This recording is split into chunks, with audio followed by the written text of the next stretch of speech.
you're not an alien from planet Mars, Neptune, or Pluto, and you're a human being like me, it means that it's normal to have expectations. All the things I said to hold her back, they never seem to leave her head and tend to keep her mind at war. All the things I said to hold her back, they keep her locked inside of all the times when she's been hurt before. Hello guys, how are you doing? I'm doing quite amazing today. So I realized that each and every one of us, I hope, gets to a point in our life journey when we begin to see spirituality as purely our ability to connect deeply with our inner being and our relationship with ourselves. Being on such a journey means that you're going to want to recognize certain aspects of yourself that become stumbling blocks to your receptivity to the universe, as well as stumbling blocks to finding your inner peace and your inner sense of self. And for me, one of the things that I've really discovered on my spiritual journey is expectations. I mean, having expectations is absolutely normal. Everyone does have one or two, at every point in time, and it's one of the things that I've really been working on personally to enhance my whole life experience. And so today I feel very inspired to make a video on expectations, and I'm very excited to see what messages come through. But hey, don't forget to subscribe to my channel if you like my vibe, if you like content like this. It really helps YouTube to figure out if my videos are good, and it can go on to promote my videos for other people to see. Also hit the notification bell if you want to be reminded every time I post a video, and hit the like button if you like this video, and leave a comment in the section below. It also helps me to grow my channel and the community as well, so I'm very appreciative of that. Now let's dive in. So the main points that I'm going to be highlighting today are expectation versus a more healthier version of expectations that I have found personally that works for me, that I think will be able to help you too, and also identifying what that healthier version of expectation does for us essentially. And it's so helpful, and I cannot wait to share my thoughts with you guys. So if someone were to ask me, what are expectations? Anticipation. For me, expectation is a kind of anticipation, but a different version of it. See, you can anticipate something, but not necessarily on how it's gonna happen. You can anticipate something and be more open to the various ways in which that particular thing can present itself. So for me, anticipation breeds room for more openness to circumstances and events. Expectations always have a desired end goal or a projected outcome of how things are supposed to turn out.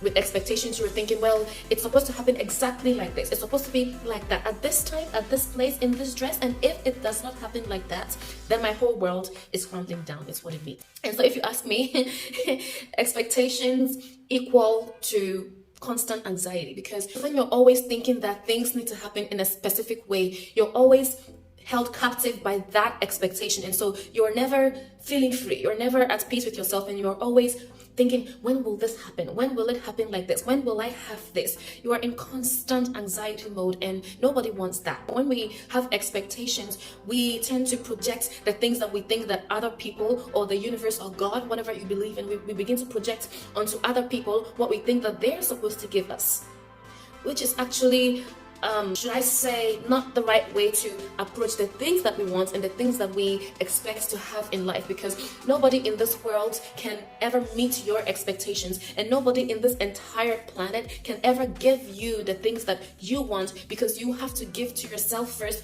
everything that you expect outwardly. And so expectations are very much unrealistic, and they make you most of the time insensitive even to the needs of other people, because you're just thinking, well, this is mine, I deserve this, I should have this, and I don't care how it happens, I should have it like this at all costs. Mind you, you may expect something from someone, and that person may have never ever heard that in their entire life. They may be even so baffled that you have that kind of expectation. And so we always need to be mindful that our expectations are not necessarily realistic to the other person involved, and we need to manage our expectations, because not managing expectations will always make you bitter, angry, and anxious, and it's not the way that I want to journey through life, and I don't think that it's something that you also wish for yourself. So now we are going to move on to the much more healthier version of expectation that I did mention, and it is HOPE, hope. It's such a simple word. We've heard it so many times, yet it is such a powerful word to me, especially if we're talking about expectations, because for me, having hope as a form of a healthy expectation means that you begin to have gratitude already for what you've already been given and what you've already received. And where gratitude thrives, there's no room for fear and there's no room for anxiety. And so being hopeful is hard. Trust me, it's so hard. It's extremely difficult. But it's a healthier way to go, if you ask me. When you are just purely thriving off of an expectation, you're constantly in your head. But being hopeful will make you redirect that stress and that concern and that anxiety into your heart. It's heart-based, and it will make you look within, yourself and seeing how you can make yourself feel better, and looking at every circumstance and saying, well, these are my expectations, but also recognizing that other people may have their own expectations and seeing, what is the borderline? How can I redirect that concern, that expectation, that need, that want into myself? How can I constantly put love into myself? How can I work on myself to make myself better, to be able to meet those expectations first by myself? Hope will teach you to learn to give to yourself first whatever it is that you are looking for outwardly. So in this case, it's not a sit around and wait kind of scenario. It's more of, I want this, I expect this, I want this to happen for me, so I'm gonna go out into the world and I'm gonna get it for myself, because in this world everyone gets a seat at the table. Everyone gets what they want so long as they're willing to move their feet and go for it. So hope will teach you that.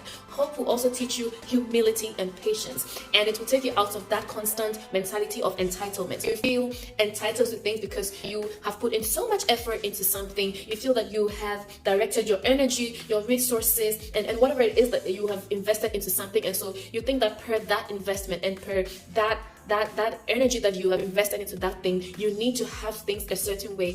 And it's very hard and painful to say that, but that's a spirit of entitlement. We are all receiving in as much as we are giving out. What you channel out is what you receive. And so hope will teach you humility, patience, and bring you out of that constant entitlement mode. Hope is ultimately teaching you to meet your own expectations and find peace even within the chaos. That whether things come in the way you want or not, that your peace of mind only depends on you. If you're not an alien from planet Mars, Neptune, or Pluto, and you're a human being like me, it means that it's normal to have expectations. I'm not here to make you beat yourself up for having expectations. No, because it's absolutely normal. We are human beings, and so we will have expectations. We are all a work in progress, and it's all about just recognizing the fact that we have expectations, to just work on them so that we feel so much more at peace with ourselves. So that's what releasing expectations ultimately does. It makes me feel so much more peaceful about my life. It also helps me to love myself and others more unconditionally, and I also come to a point where I'm appreciating my personal growth so much, because I'm always so grateful of the development that I've been able to put into myself, and that puts me in so much healthy anticipation of what the future looks like for me, so long as I keep going. I once sought spiritual advice from a guide, and she said to me, Belvy, you have to learn to lift your hands up into the universe and let go of every single desire and everything that you need into the universe, because it will all fall right back into your lap.